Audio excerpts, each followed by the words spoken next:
The Grand Council chamber stretched before them like something from a dream. Polished metal surfaces gleamed under artificial lights, while holographic displays floated in the air, casting colorful reflections everywhere. Thousands upon thousands of alien beings filled the enormous circular room, arranged in ascending rows that seemed to reach toward the distant ceiling. Every imaginable form of life was represented here, from towering creatures to tiny floating organisms. The air vibrated with an incredible symphony of sounds, clicks, whistles, hums, and the steady drone of universal translators converting these alien languages into something comprehensible. Tom Gray stood on the elevated speaking platform, doing his absolute best to keep his face completely neutral. Inside, though, his heart raced with excitement and wonder. This was humanity's first real interaction with the broader galactic community, and the weight of representing his entire species pressed down on his shoulders. Beside him stood General David Miller, a career military man whose weathered features and rigid posture betrayed decades of service. The general's eyes swept across the assembled aliens with the practiced assessment of someone trained to evaluate potential threats. High above them, the council's leadership sat in positions of obvious prominence. The head counselor was an imposing figure, tall and angular, with a body that seemed to be composed of living crystal. Light refracted through his form, creating small rainbows that danced across nearby surfaces. He shifted forward, and the entire chamber fell into an expectant silence. Earth representatives, the head counselor began, his words flowing through the translation system with perfect clarity. You stand before the Galactic Council today because your species has achieved something significant. You have developed faster than light travel. This accomplishment marks your civilization as worthy of consideration for council membership. Tom inclined his head respectfully, careful to maintain diplomatic decorum. We are deeply honored to be here and grateful for this opportunity to join the galactic community. The crystalline being's expression, though alien, somehow conveyed a sense of superiority that transcended species barriers. However, he continued, and Tom immediately sensed a shift in tone. Your civilization has been thoroughly evaluated and classified. According to our comprehensive assessment, Earth qualifies as a low-tier civilization. Your technological achievements, while sufficient for basic space travel, are considered crude by galactic standards. Your vessels lack efficiency. Your weapon systems are primitive. Your scientific understanding of fundamental forces remains elementary. General Miller's jaw tightened almost imperceptibly, but he maintained his disciplined silence. Years of military training, keeping his emotions carefully controlled. Another council member activated a complex holographic display that materialized in the center of the chamber. This being had gray, leathery skin and multiple eyes arranged in an unusual pattern across its face. As per council law, which has governed galactic civilization for millennia, all new species must contribute to the greater good. For civilizations classified as low-tier, such as yours, the tribute rate has been established at 30% of all planetary resources. This includes, but is not limited to, raw materials, refined elements, water, biological specimens, and energy production capacity.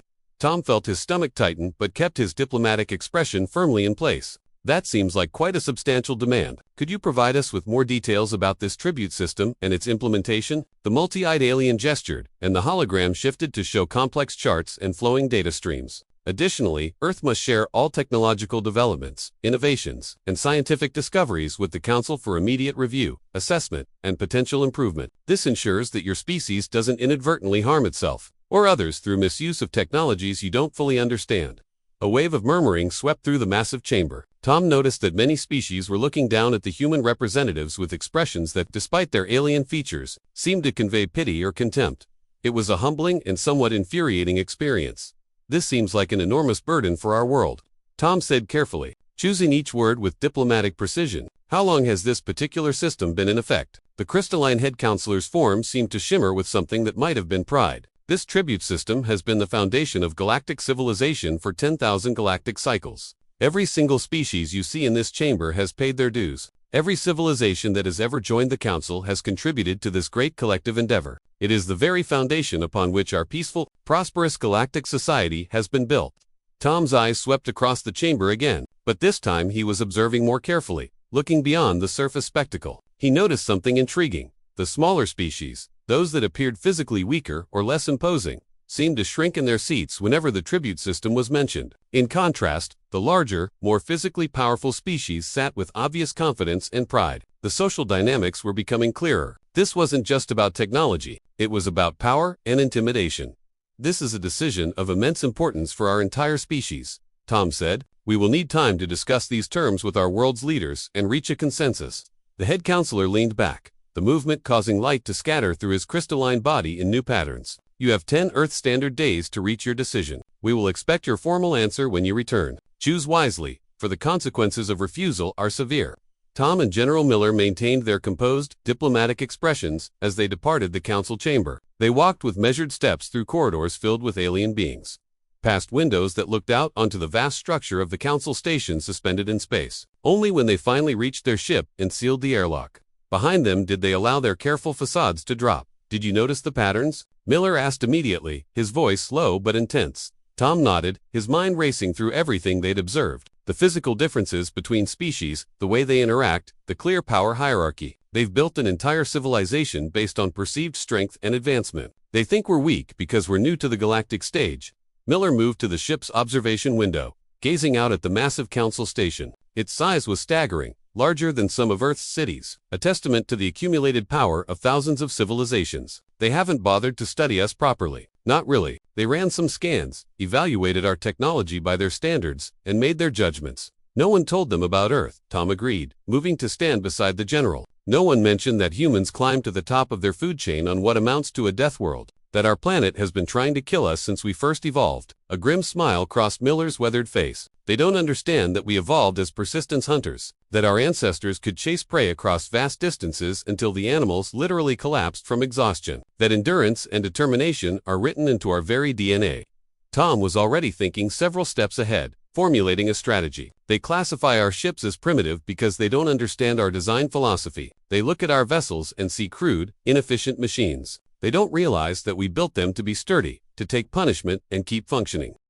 And our weapons, Miller added, they think kinetic rounds are primitive. They've moved beyond simple physics in their minds. They don't understand what a high-velocity tungsten rod can do to their fancy energy shields. They've never had to consider that sometimes older technology works better precisely because it's simple and reliable. Tom turned away from the window, his expression thoughtful. Here's what I'm thinking. We should tell the council yes. Miller turned sharply, surprise evident on his face. What? We tell them we're complying, Tom explained, his strategic mind working through the possibilities. But we request a demonstration, period. Let them think we're submitting to their demands. Meanwhile, we gather information. We assess their true capabilities, their weaknesses, their blind spots. And when we're ready, when we truly understand what we're dealing with, then we show them exactly why assuming humans are weak is a terrible mistake. Understanding dawned on Miller's face, followed by a predatory smile. We let them underestimate us. It's what we do best. Their ship detached from the council station, its engines humming with what the aliens considered primitive technology. The vessel accelerated away, heading back toward Earth's solar system. Neither man spoke much during the journey. Both were lost in thought, processing everything they'd witnessed and planning for what came next. The council had revealed far more than they realized with their arrogance. They had shown their contempt for what they considered inferior species. They had displayed their belief in their own superiority. And most importantly, they had demonstrated that they had never encountered a species quite like humanity. In 10 days, they would return with Earth's official response. But the real work would begin immediately. Humanity had fought too hard, survived too much, and overcome too many obstacles to bow down to yet another group of would-be overlords. The galaxy was about to learn an important lesson, one that countless enemies throughout human history had learned the hard way. Underestimating humans, dismissing them as primitive or weak, was almost always the last mistake anyone ever made. Deep beneath the surface of Earth, buried under layers of rock and protected by every security measure humanity could devise, the emergency meeting room was filling with the most powerful people on the planet. Leaders from every major nation took their seats around a massive circular table. The room's lighting was deliberately chosen to promote alertness while reducing eye strain during what promised to be a very long session. Holographic displays materialized above the table, showing the council's demands in stark, undeniable detail. President Kate Wilson, a woman whose political career had been built on her ability to navigate complex international crises, studied the information with barely contained fury. Tom Gray stood at the front of the room, his voice steady despite the gravity of what he was about to explain. The Council expects 30% of all Earth's resources. This isn't limited to excess or surplus. They want 30% of everything we produce. Water from our oceans, minerals extracted from our ground, rare elements necessary for our own technological development, even biological materials, which could include everything from agricultural products to genetic samples. He paused, letting that sink in before continuing. Additionally, they demand complete access to all our technology. Every innovation, every scientific breakthrough, every development must be submitted to them for what they call review and improvement. In practice, this means they would control not just our present, but our entire technological future. President Wilson's hands clenched on the table's edge. They want to strip our planet bare and steal our innovations while they're at it, all while making us think they're doing us a favor.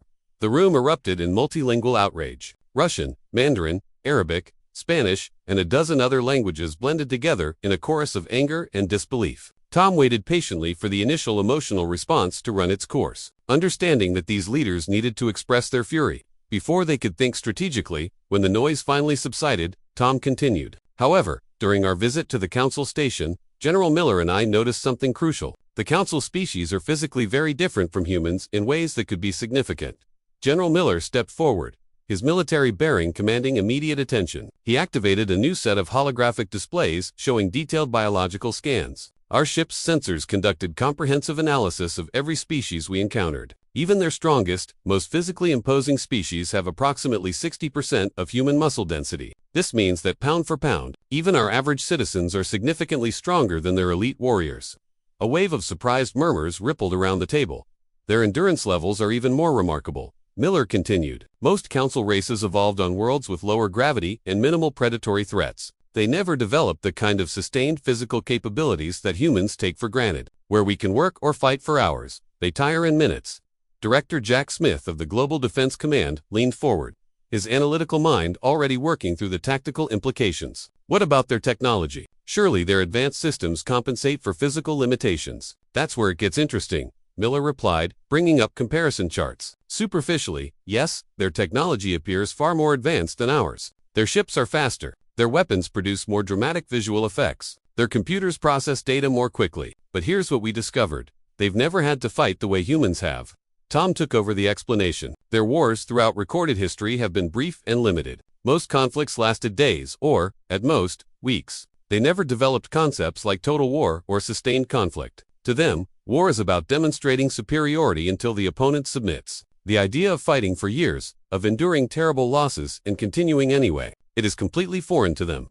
The Chinese representative, a distinguished woman with decades of diplomatic experience, spoke thoughtfully. So their technology is like a beautiful sports car, fast, impressive, but not built for the long haul. While ours is more like a military tank, slower perhaps, but designed to survive and keep functioning under the worst possible conditions. Exactly, Tom confirmed. They don't understand why anyone would need such supposedly crude designs. They've optimized for elegance and efficiency in ideal conditions. We've built for survival in the worst possible situations. President Wilson stood, her commanding presence focusing everyone's attention. What are our realistic options here? They've given us 10 days to respond. What can we actually accomplish in that time? Tom's expression became more intense. I suggest we use these 10 days very wisely. Our ships are already equipped with sophisticated scanning equipment. While the Council believes we're too primitive to pose any kind of threat, we can gather crucial intelligence about their territories, their defenses, their actual capabilities versus their reputation. A new hologram appeared, showing the Council's military positions throughout known space. Miller gestured to key points. They concentrate their forces around their core worlds, where the oldest and most powerful species maintain their domains. But their border regions, the areas that would actually matter in any conflict, are surprisingly lightly defended. They rely heavily on reputation and intimidation rather than actual military presence. In essence, Tom added, they've maintained peace through fear rather than genuine strength. Newer species join the Council, see this impressive display of technology and power, and assume resistance is impossible. No one has seriously challenged them in thousands of years. What happens if we refuse their demands? Someone asked. What's the realistic worst-case scenario? Miller's expression became grim but determined. They'll try to force compliance. They'll send their fleets to Earth to make an example of us. But here's the critical point. They've never faced anything like humanity. We're stronger. We're tougher. We can fight longer. And most importantly, we understand something they've forgotten, which is, President Wilson asked, the true meaning of war. Tom answered, they fight for dominance, for status, to maintain their position in a hierarchy. Humans fight for survival. When our backs are against the wall, when our homes and families are threatened, we don't just resist. We become absolutely relentless. There's a fundamental difference between fighting because you want to win and fighting because you refuse to lose. The room fell into thoughtful silence as everyone absorbed the implications. The holographic displays continued to show comparative data. Human versus Council physiology, technological capabilities, tactical doctrines, and historical conflict patterns. Director Smith spoke up again. We should send scout ships immediately. Small vessels, minimal crews, using the stealth capabilities that they think are too primitive to notice. Map their territories in detail. Identify weaknesses in their defense networks. Find out where they're actually vulnerable versus where they just appear strong.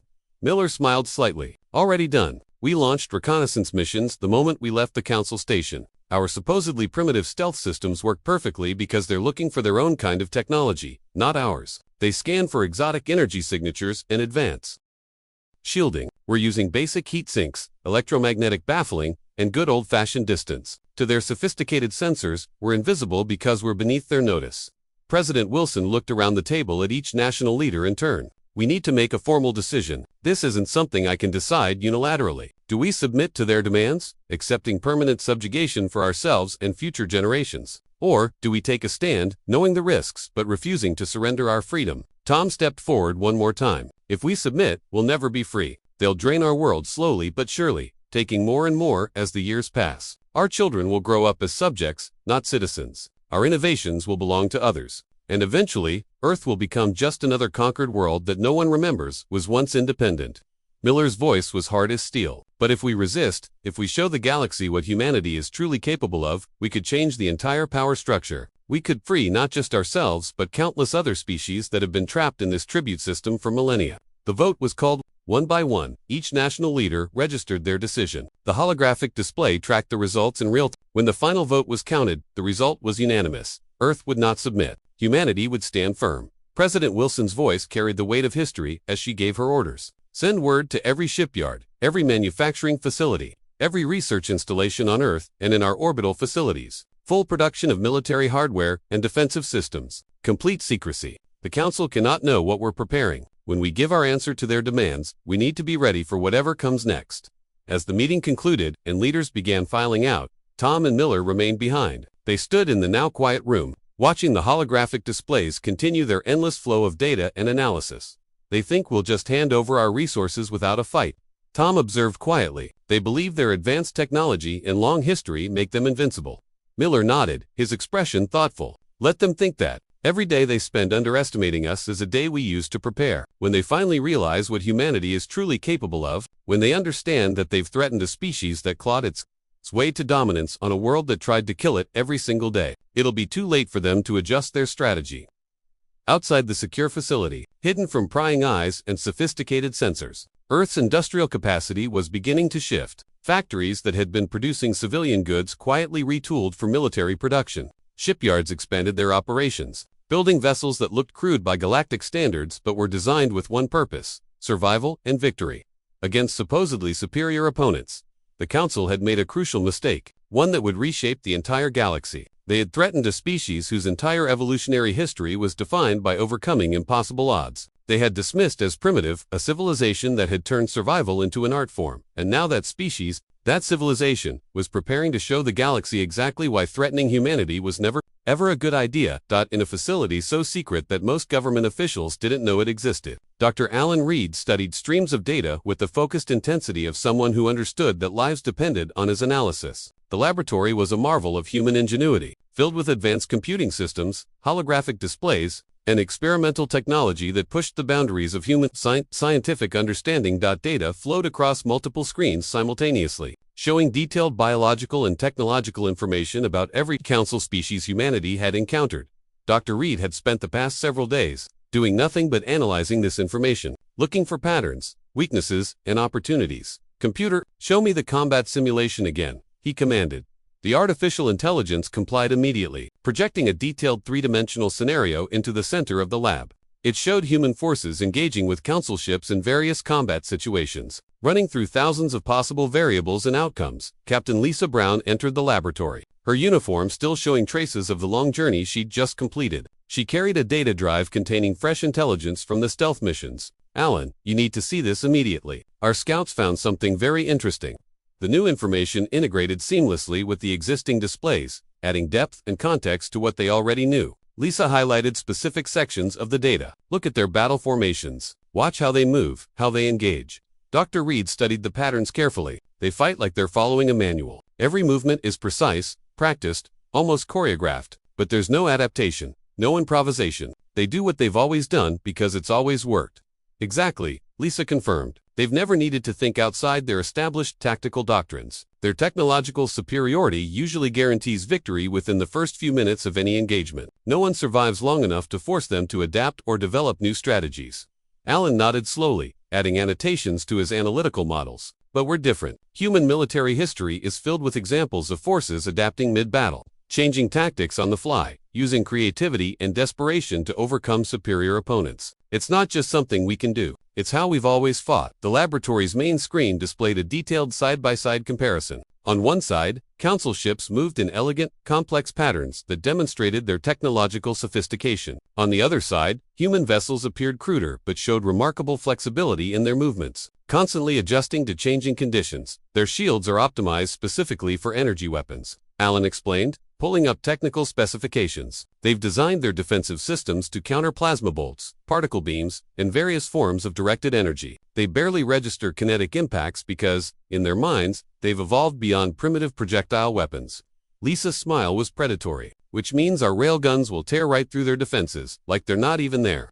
Precisely, Alan confirmed. They're so focused on advancing their technology, on moving toward increasingly exotic and complex systems, that they've forgotten the basics of physics. A simple tungsten rod accelerated to high velocity carries enormous kinetic energy. It doesn't matter how sophisticated your shields are if they're not designed to stop physical objects.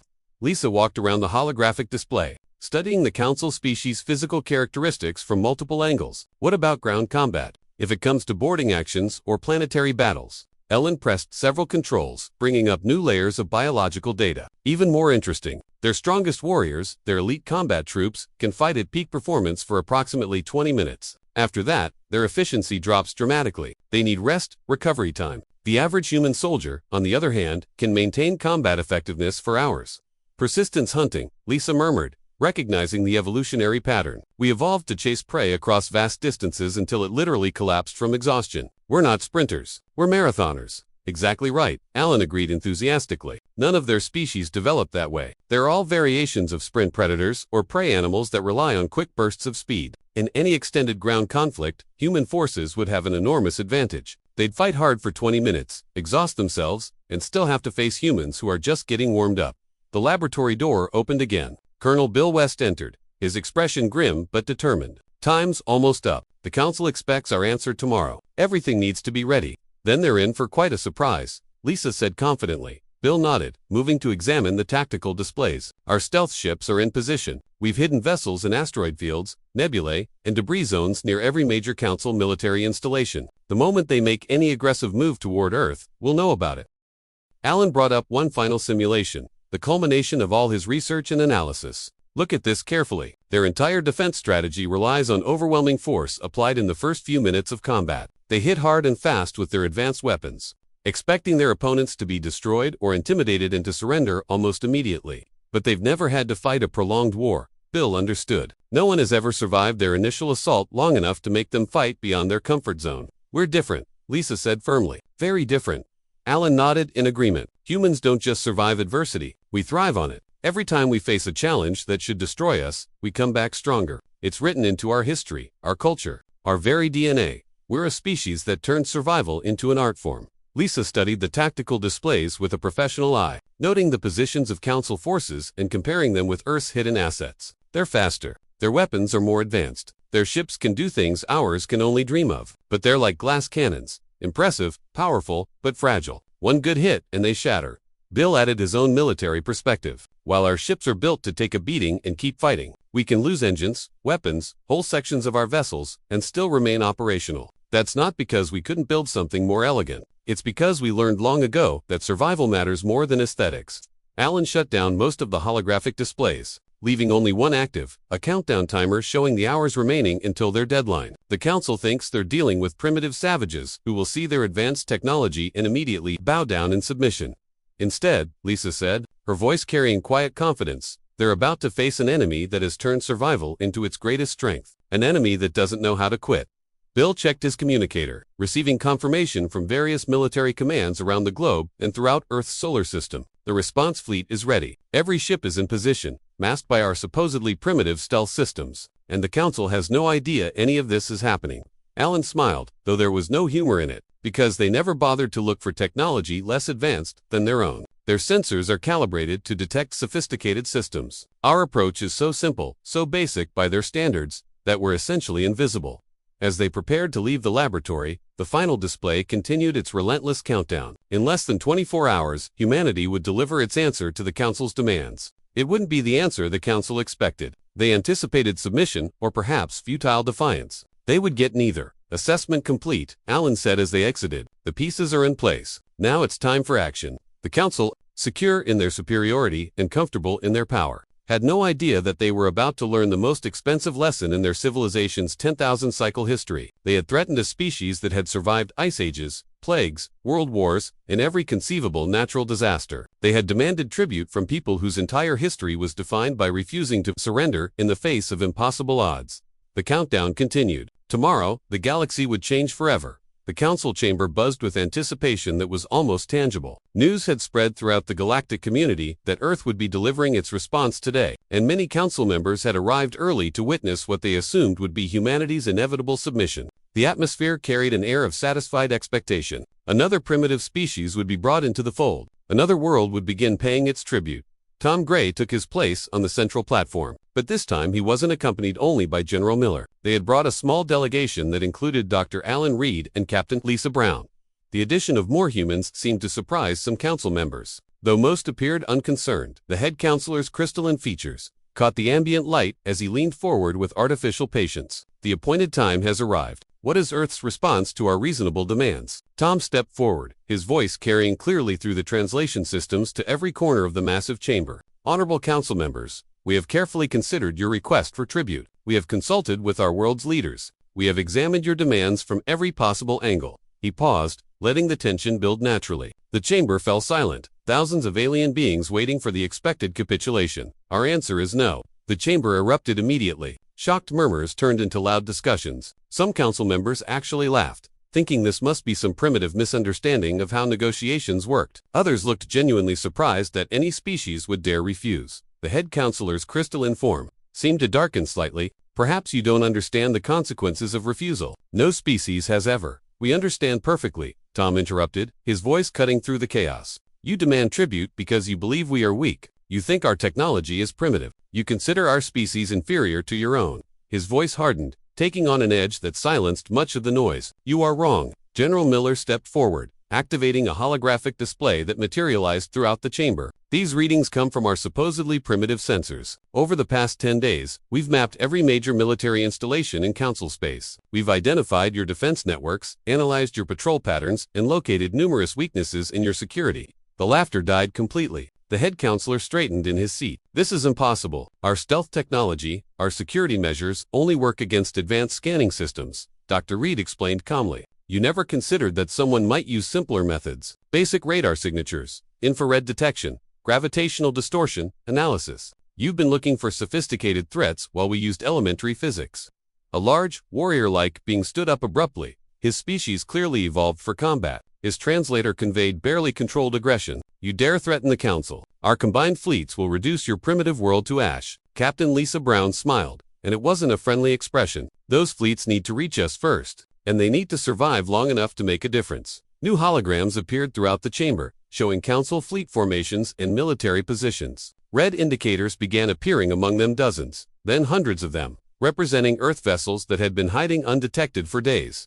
Impossible, someone whispered. Their stealth technology is too crude to work. Tom asked, or too crude for you to believe it could work. Your arrogance has blinded you. While you looked for advanced energy signatures and exotic particle emissions, our ships slipped past using basic heat sinks and electromagnetic baffling. We didn't try to match your sophisticated technology. We went underneath it. The head counselor found his voice again, though it carried less certainty than before. This is your final chance. Submit to council authority or face annihilation from forces you cannot hope to match. No, Tom replied simply, flatly. This is your final chance. Withdraw your demands. Recognize Earth as an equal member of the galactic community, not a subject species. Or discover firsthand why threatening humanity is a terrible mistake. You cannot fight the combined might of the council. The warrior species representative roared. We have thousands of ships, weapons beyond your comprehension, warriors who have never known defeat. General Miller stepped forward, his military bearing radiating quiet confidence. You think you can fight us? We know we can fight you. There's a crucial difference. Your species fight for dominance, for status, for position in your hierarchy. Humans fight for survival. We fight because our planet spent millions of years trying to kill us, and we refuse to die. Your ships are faster than ours, Dr. Reed added, his scientist's mind laying out facts dispassionately. Your weapons are more advanced. Your technology is objectively superior in most measurable ways. But we've studied you extensively. You can't fight at peak performance for more than minutes. Your ships aren't designed for sustained combat. Your warriors have never experienced true, prolonged warfare.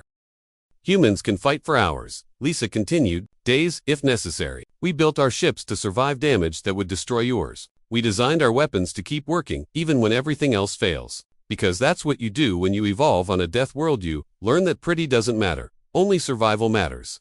Tom's voice rang out across the silent chamber. This is your final warning. Withdraw your demands, recognize Earth as an equal member of this council, or discover why every species that has ever threatened humanity eventually learned to regret it. The council chamber descended into chaos. Some members called for immediate military action, their pride wounded by this unprecedented defiance. Others, seeing the confidence of the human delegation and the evidence of Earth's hidden military capabilities, began to worry. The careful hierarchy that had maintained galactic peace for $10,000 cycles was cracking before their eyes. You have 1 hour to decide, Tom announced, his voice cutting through the noise. Choose wisely. Choose peace and equality, or choose war and learn what humanity is truly capable of. The Earth's delegation turned and walked out of the chamber, their footsteps echoing in the stunned silence that followed. They maintained their composure until they reached their ship, but even then, their expressions remained serious. This wasn't a moment for celebration. It was a moment that would define humanity's place in the galaxy for generations to come. Outside the Council station, hidden among asteroids and cosmic debris, dozens of Earth ships waited silently. Their crews were ready, their weapons armed, their systems primed for combat. They had trained for this moment, prepared for the possibility that the Council would choose violence over diplomacy. On the flagship's bridge, Lisa checked her tactical display. All ships report ready. If they choose war, we're prepared. They'll learn, Miller said quietly, his eyes fixed on the massive Council station. They'll learn why humans don't submit to threats, why we don't bow to bullies, and why, assuming we're primitive, might be the last mistake they ever make. The countdown began. 1 hour, 60 minutes for the Council to decide whether they wanted peace with humanity as equals or war with humanity as enemies. 60 minutes to determine the future of galactic civilization. Tom stared at the Council station through the viewport, his mind calm despite the enormity of what was happening. Whatever they choose, the galaxy changes today. Either they accept us as equals, or we show them that force and intimidation aren't the only forms of power. Sometimes, the greatest strength comes from refusing to surrender. The hour ticked away slowly. Inside the Council chamber, the debate raged. Outside, in the cold darkness of space, humanity waited with the patient determination of a species that had learned long ago that survival meant being ready for anything.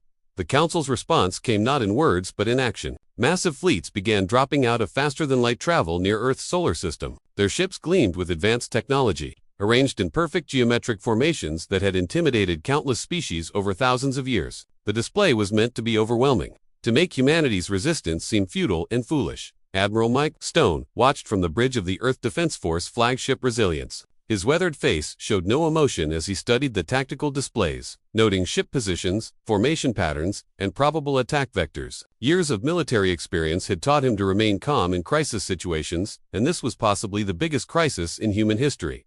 Fleet composition analysis, he asked calmly. His tactical officer responded immediately, reading from rapidly updating displays. Approximately 400 Council vessels, Admiral, multiple species represented. They've brought exactly what our intelligence predicted. Heavy cruisers designed for quick, overwhelming strikes. Energy weapons optimized for maximum visual impact. Shields calibrated for defense against plasma and particle weapons. Impressive looking, Mike noted. Designed to win through intimidation as much as actual combat capability.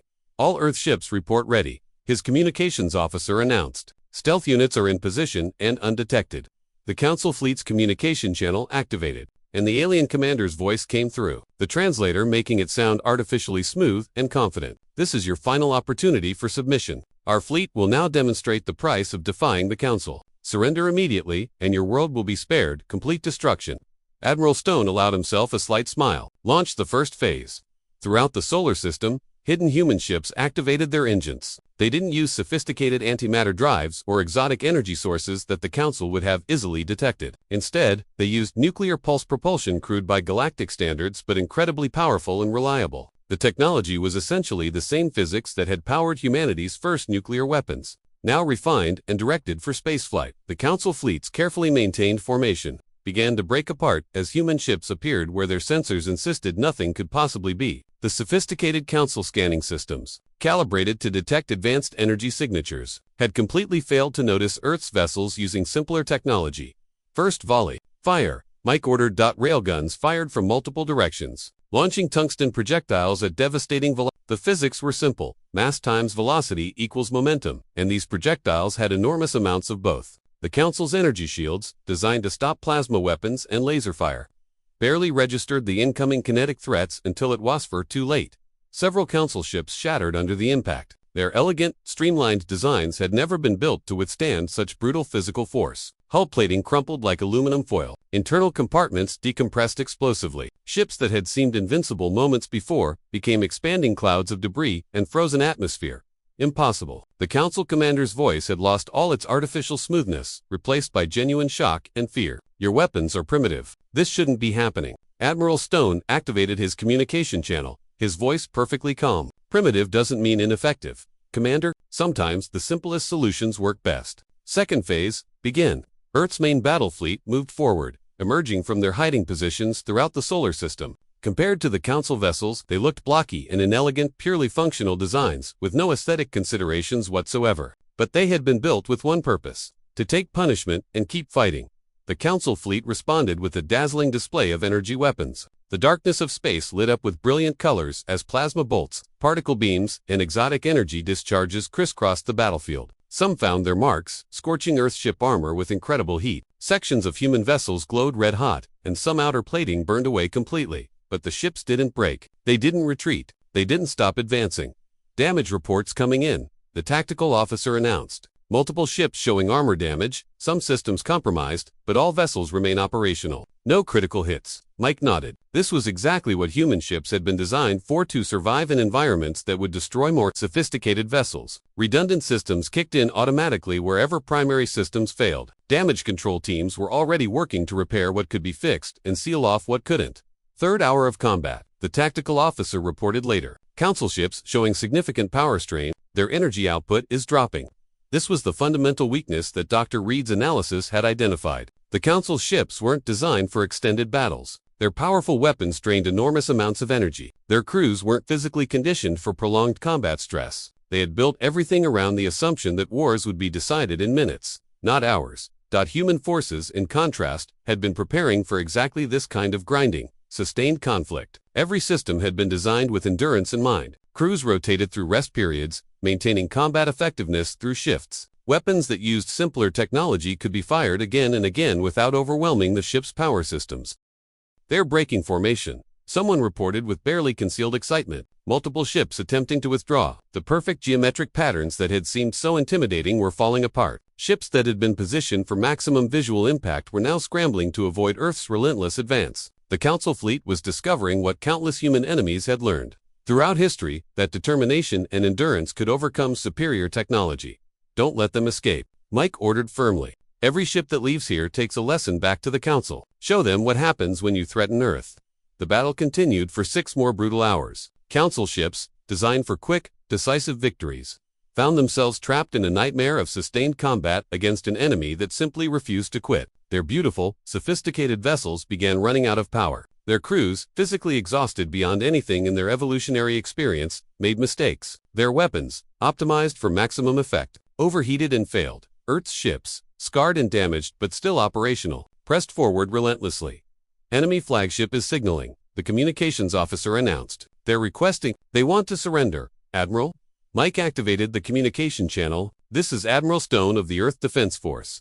The Council commander's voice shook, all pretense of superiority completely gone. How? Your technology is inferior. Your ships are crude. You should have fallen in the first hour of combat. Every projection, every analysis said, you still don't understand. Mike interrupted, his voice carrying both weariness and determination. Humanity didn't survive on Earth by being the strongest or having the most advanced tools. We survived by never giving up, by enduring what would break others, by fighting long after anyone else would have surrendered. The tactical display showed the results with brutal clarity. The Council's beautiful fleet was in ruins. Ships that had seemed invincible now drifted as wreckage. Perfect formations had become scattered groups of damaged vessels, desperately trying to retreat. Earth's ships, though scarred and battered, remained operational and combat-ready. "The Council accepts your terms," the alien commander finally said, his voice barely above a whisper. "We request negotiations." As equals, Mike looked at the damage reports scrolling across his screens. Earth had lost ships in the battle, good vessels crewed by brave people who had given their lives defending their world. The cost had been real and painful, but they had proved something crucial, something that would echo across the galaxy for generations to come. "Tell the Council," Mike said slowly, letting each word carry weight, "that we're ready to talk. As equals, not as subjects. Not as tributaries, as equals." As the shattered Council fleet retreated, leaving their dead and their wreckage behind, Mike sent a priority message to Earth Command. "Phase 1 complete. The galaxy now knows we won't submit. They understand that humanity doesn't bow to threats, doesn't surrender to intimidation, and doesn't back down just because someone claims to be superior." Round him, the bridge crew allowed themselves quiet celebrations. They had faced the combined military might of a galactic civilization and emerged victorious. Not because human technology was better, wasn't not because human ships were more advanced, they weren't, but because humans understood something that the Council had forgotten in their thousands of years of easy dominance. Sometimes, victory doesn't go to the strongest or the most sophisticated. Sometimes it goes to those who simply refuse to lose. The stars seemed a little brighter somehow as Earth's fleet regrouped. Ships that had taken severe damage began the slow journey back to repair facilities. Medical teams worked around the clock, treating injured crew members. Engineering teams assessed battle damage and began planning repairs. But beneath all that, immediate activity was a profound realization. Humanity had just changed the galaxy forever. The Council's authority, built on technological superiority and the assumption that resistance was futile, had been shattered. Other species throughout the galaxy would hear about this battle. They would learn that the Council could be challenged, that their demands could be refused, that their fleets could be defeated. Mike Stone looked out at the stars, thinking about what came next. The battle was over, but in many ways, the real work was just beginning. Earth hadn't fought for conquest or dominance. They had fought for the right to be free, to be recognized as equals, to control their own destiny, and they had won. The Council had learned an expensive lesson: never mistake simplicity for weakness, and never threaten a species that had turned survival into an art form. They had encountered a force they hadn't known existed. Not superior technology or overwhelming numbers, but the sheer, unbreakable will of a people who refused to be conquered. The emergency council session looked drastically different from their previous meetings. The vast chamber, once filled with confident superiority, now carried an atmosphere of confusion and fear. Council members who had sat in comfortable arrogance just days ago now shifted uneasily in their seats, studying holographic displays that showed the devastating battle results. Gone was the casual dismissal of humanity as a primitive species, replaced instead by a desperate need to understand what had just happened. A junior council member, his tentacles trembling with barely controlled anxiety, stood up. "We must understand what went wrong. Show the human combat footage again. Every detail." The holographic display activated, filling the center of the chamber with three-dimensional battle recordings. Council members watched in stunned silence as Earth's ships absorbed damage that should have destroyed them, yet continued fighting. They saw human crews maintaining combat effectiveness for hours, while their own forces degraded rapidly. They witnessed tactical adaptations and strategic flexibility that their own commanders hadn't even attempted. "We found something in their historical records," announced the head researcher, a being with scaled skin that reflected the hologram's light in unsettling patterns. Throughout their entire recorded history, humans have fought wars, lasting not days or weeks, but years, sometimes decades. Multiple generations would fight the same conflict. The chamber fell into shocked silence. The concept of such extended warfare was completely alien to them. Their own conflicts throughout thousands of years of galactic civilization had been brief affairs, decided quickly by whoever could demonstrate superior force. Their planet, the researcher continued, her voice carrying academic fascination mixed with horror, actively tried to kill them. Constantly. Predators that hunted them, diseases that ravaged their populations, natural disasters that destroyed their settlements, weather patterns that could freeze or burn. Instead of dying out or finding easier worlds, they adapted. They grew stronger. They developed this incredible capacity to endure. The head counselor watched the battle footage replay for perhaps the 20th time. Their ships used physical projectiles, simple, kinetic weapons. "We believed they couldn't develop proper energy weapons, that they were technologically limited." "They did develop energy weapons," the researcher corrected, pulling up human technological archives. "Quite sophisticated ones, actually, but they continued using kinetic weapons because, in their analysis, they worked better for certain applications. While we pursued technological elegance and advancement for its own sake, They pursued effectiveness. They kept what worked, regardless of how primitive it seemed. New data streamed across the displays, showing detailed schematics of human ship designs. A military advisor, one of the few to survive the recent battle, stood shakily. Look at their vessel architecture. Multiple redundant systems for every critical function. Armor designed in layers, so that even if outer sections are destroyed, inner sections remain protected. Weapons that operate on different power systems, so if one fails, others continue functioning. Their tactics make no sense by our standards, another advisor added, his voice carrying a mixture of professional respect and personal fear. They sacrifice efficiency for resilience. They build assuming things will go wrong, that systems will fail, that damage will occur, and then they plan for how to keep fighting anyway. The head counselor gestured, and biological comparison data appeared. They're soldiers. Explain this. The researcher stepped forward. Humans can maintain peak combat performance for hours. Their bodies are designed for endurance in ways we never evolved. They feel significant pain, but their neurological structure allows them to override it, to continue functioning even when injured. Their cardiovascular systems, their muscular structure, their metabolic processes, everything about them is optimized for sustained activity. How did we miss this? Someone demanded. How did our analysis fail so completely? Because we looked for advancement in the wrong places. The researcher replied simply. We measured technological progress by how far species moved away from their primitive origins. We assumed that discarding simple solutions in favor of complex ones was always the correct path. Humans showed us that assumption was wrong. The chamber buzzed with uneasy discussion. Everything they had believed about technological progress, about the superiority of their civilization, was being questioned. The council's entire authority structure had been built on the assumption that their advanced technology made them unbeatable. Humanity had demolished that assumption with brutal efficiency. There's something else, the military advisor said grimly. Reports are coming in from across the galaxy. Other species are watching what happened. The ones we convinced to pay tribute, the ones who submitted because they believed resistance was impossible. They're seeing what humanity did. They're asking questions. The implications struck like a physical blow. The council's power hadn't been maintained solely through military force but through reputation, through the belief that challenging them was futile. Humanity's victory had shattered that belief, and the consequences would ripple throughout galactic civilization. We found their military doctrine archives. The military advisor continued, pulling up translated documents. They have concepts we never imagined. Asymmetric warfare, using your weaknesses as weapons against a stronger opponent. Guerrilla tactics avoiding direct confrontation while inflicting continuous damage. Total war mobilizing every resource, every citizen, everything toward victory.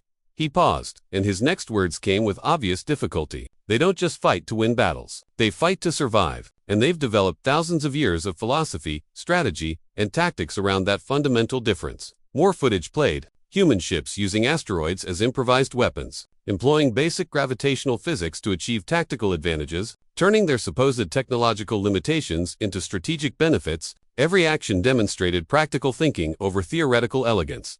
They're not primitive at all, the military advisor finally admitted, and the words seemed to hurt him physically. They're practical. Everything they build, every tactic they employ, every strategy they develop serves a specific purpose. There's no wasted effort, no showing off, just brutal, focused effectiveness. Reports began flooding in from across the galaxy. Species that had paid tribute for generations were now questioning whether the Council's demands were truly justified. Some were already reaching out to Earth, seeking alliances or simply wanting to learn from the humans who had accomplished the impossible. The tribute system is collapsing, someone said, and there was panic in their voice. If other species follow Earth's example, then we have to adapt, the head counselor declared, and for the first time in his long life, he felt genuinely uncertain about the future. For 10,000 galactic cycles, we have ruled through technological superiority and the assumption that newer civilizations would naturally be weaker. Humanity has proven that assumption catastrophically wrong. The chamber fell silent as everyone absorbed what this meant. The Council had maintained peace and order across the galaxy through a system that now lay in ruins. They had to change or face complete irrelevance. What are they like? A junior member asked quietly. These humans, what kind of species defeats us and then offers to negotiate as equals instead of demanding our submission? The researcher pulled up diplomatic analysis. Paradoxical, they're capable of incredible violence, as we've seen, but they seem to prefer peaceful solutions. Their history shows countless examples of former enemies becoming allies. They fought each other in devastating wars, then built cooperative civilizations together. They value freedom intensely, but also understand the importance of working together. They're dangerous, the military advisor said flatly. More dangerous than any species we've ever encountered. Not because they're stronger or more advanced, but because they understand something we forgot, which is, the head counselor asked. that true strength doesn't come from having the most sophisticated technology or the largest fleet. It comes from the will to use whatever you have, however crude it might be, to protect what matters. It comes from refusing to surrender, even when the odds seem impossible. It comes from determination that goes beyond rational calculation into something almost— He searched for the right word— primal. The session continued for hours, with council members trying to understand this new reality they faced. The galaxy they had ruled for so long was changing, and humanity was driving that change. Finally, the head counselor stood. "Contact Earth's leaders. Tell them we're ready to discuss new terms. Tell them," he paused, the words difficult but necessary. "Tell them we're ready to learn."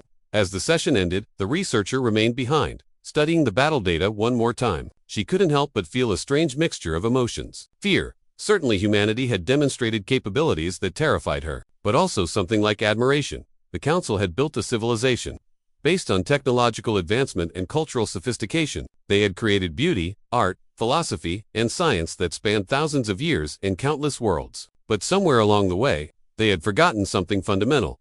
They had forgotten that survival itself was an achievement, that endurance was a strength, that sometimes refusing to quit mattered more than having the best tools. Humanity remembered, and the galaxy would never be the same. 1 year had passed since the battle that shook galactic civilization to its foundations. The council chamber had been physically redesigned, transformed from a space meant to intimidate into one that encouraged cooperation. The rising tiers that had literally placed some species above others were gone, replaced by a circular arrangement where all member civilizations sat at the same level. Tom Gray, now Earth's permanent ambassador to the Galactic Council, stood to address the assembled representatives. The chamber was more crowded than it had been in centuries. Dozens of species that had been too intimidated to participate before now attended regularly. "The tribute system ends today," Tom announced, his voice carrying to every corner of the chamber. "All species are now recognized as equals under galactic law. No civilization will ever again be forced to surrender resources or technology, simply because they're newer or less technologically advanced." The declaration was met with a roar of approval from species that had paid tribute for generations. Some of the older council members looked uncomfortable with the change, but none objected. They had learned the cost of clinging to old hierarchies. "Our first act under this new system," Tom continued, "is to establish the Galactic Defense Initiative. Any species that wishes to join will receive protection and training from Earth's military forces, shared freely and without obligation." Admiral Mike Stone, standing beside the ambassador, ATED, holographic displays showing joint training exercises. Human vessels flew in formation with ships from formerly subjugated species, teaching tactics that didn't rely solely on technological superiority. "We don't need the fanciest weapons to be strong," Mike explained, addressing the assembled aliens directly. "We need determination. We need creativity. We need the will to stand together against threats to our freedom. These are things every species can develop, regardless of their technology level." The head counselor, no longer holding a position of absolute authority but serving as one voice among many equals, spoke up. "In 1 year, humanity has accomplished more change than we managed in 10,000 cycles. We thought we were teachers, showing lesser civilizations the correct path. Instead, we were the ones who needed to learn." Dr. Alan Reed presented the next proposal, scientific enthusiasm evident in his voice. "We're establishing open technology exchanges throughout the galaxy, not to make everyone use the same systems, but to share what works best for each species' unique needs. Imagine combining council energy, weapon efficiency with human durability, alien sensor sophistication with Earth's practical approach to combat. The possibilities are extraordinary." The holographic displays shifted to show hybrid ship designs, vessels that incorporated the best features of multiple civilizations. Some combined council speed with human resilience. Others featured advanced alien computing systems integrated with Earth's redundant safety architectures. Some believed humans would seek revenge after what happened. Tom addressed the chamber directly, that we would become what we fought against. Instead, we chose to build something new, something better. The changes weren't limited to military matters. Trade routes once controlled exclusively by council member species were now open to all. Species classified as primitive were developing their own unique paths to advancement, free from arbitrary tribute demands. Cultural exchange programs were introducing humans to alien art, philosophy, and science while sharing Earth's own rich diversity of cultures with the galaxy. Freedom requires strength to defend it. Admiral Stone reminded everyone, his tone serious. Earth stands ready to protect any species that faces unjust aggression. We will not allow the galaxy to return to a system where the strong exploit the weak. The message resonated throughout the chamber. The Council's old system had maintained a kind of peace, but it was peace built on fear and submission. This new alliance offered something different: cooperation, based on mutual respect and shared values. We've received applications from 17 different species for military training programs. Mike reported, they don't necessarily want our technology. What they want is to learn how we think, how we adapt to challenges, how we maintain determination even when situations seem hopeless, how we turn obstacles into opportunities. The chamber buzzed with animated discussion as representatives debated and voted on various proposals. Even former council enforcers, species that had once helped maintain the tribute system through intimidation, were participating enthusiastically. They had been impressed not just by Earth's military capabilities, but by humanity's wisdom in victory. The galaxy is entering a new age, Tom declared, his voice carrying hope and determination, not one of submission to whoever appears strongest, but of genuine cooperation among equals, each species contributing what they do best, each civilization respected for its unique strengths. A small holographic display activated, showing Earth Defense Force ships patrolling major trade routes. They were protecting merchant vessels from pirates and raiders who tried to exploit the transitional period. The ships used the same supposedly primitive but incredibly effective tactics that had shocked the Council a year earlier. We learned something important from all this, Tom continued more quietly, his tone inviting reflection rather than commanding attention. Real strength isn't about having the best technology or the most impressive displays of power. It's about having the wisdom to use what you have effectively, the courage to stand up for what's right even against overwhelming odds, and the endurance to keep fighting for your principles no matter how difficult things become. The chamber erupted in approval. Species that had lived in fear for countless generations now stood tall, proud of their unique contributions to galactic civilization. They were discovering that advancement didn't require abandoning their cultural identities or mimicking whoever seemed most technologically sophisticated. As the session continued, representatives discussed everything from scientific research, collaboration, to cultural exchange programs. The energy in the room was completely different from the old council sessions. Instead of supplicants requesting permission from their superiors, these were equals working together to solve common problems. One representative from a species that had paid tribute for over 1,000 cycles stood to speak, his voice trembling with emotion. For so long, we believed we were inferior because our technology developed differently. We thought our way of doing things was wrong simply because it wasn't how the council did things. Humanity showed us that different doesn't mean inferior, that every species has unique strengths worth celebrating. Tom nodded in acknowledgement. Earth's greatest strength was never our technology or our military might. It was our refusal to accept that someone else's standards should define our worth. We evolved on a planet that tried to kill us constantly, and instead of giving up, we got stronger. That determination, that refusal to submit to circumstance, that's what we hope to share with the galaxy. Admiral Stone added his perspective. In human history, we fought terrible wars against each other. Nations and peoples who were enemies became allies. Cultures that seemed incompatible found ways to cooperate. We learned that former opponents could become partners if both sides chose to build something better than what existed before. The holographic displays showed updated star charts. Regions that had been tightly controlled by Council military forces were now open for peaceful exploration and settlement. Species that had been confined to their home systems due to tribute requirements were beginning to expand, developing their own colonies and establishing their own trade networks. This transformation hasn't been without challenges, Tom acknowledged. There are still those who resist change, who want to return to the old hierarchies. There are criminals and pirates trying to exploit the transition period. There are misunderstandings between species with very different cultures and values.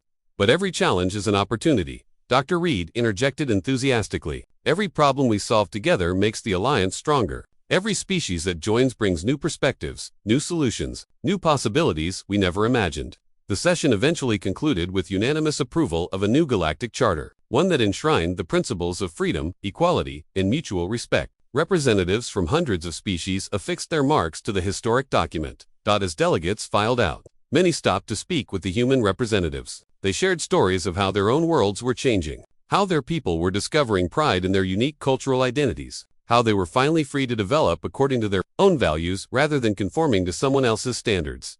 Tom and Mike stood by a viewport, watching ships from dozens of different civilizations moving through space around the council station. The variety was stunning, every imaginable design and configuration, each reflecting the unique characteristics and priorities of the species that built it. They thought we were primitive because we kept using simple solutions that worked instead of constantly chasing after whatever looked most impressive. Mike reflected, and now they understand, Tom replied, watching the diverse fleet with satisfaction. Humanity never needed to be the most technologically advanced species in the galaxy. We just needed to be ourselves, stubborn when others would give up, practical when others valued appearance over function, united when threats demanded we stand together.